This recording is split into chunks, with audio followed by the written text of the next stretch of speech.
The UHARBOUR torque wrench set, your pro bike maintenance solution. Each wrench comes with detailed instructions and its own unique calibration certificate. This comprehensive 60-piece set includes everything you need: the torque wrench, a screwdriver handle, an adapter, an extension rod, 2 bit holders, 14 sockets, and 40 versatile bits. Adjusting the torque is a simple, 3-step process. First, slide down to unlock. Second, turn the handle to your desired setting.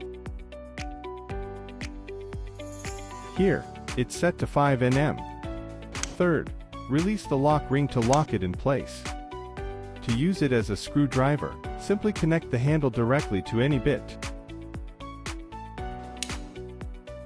For socket work, just attach the bit to the socket.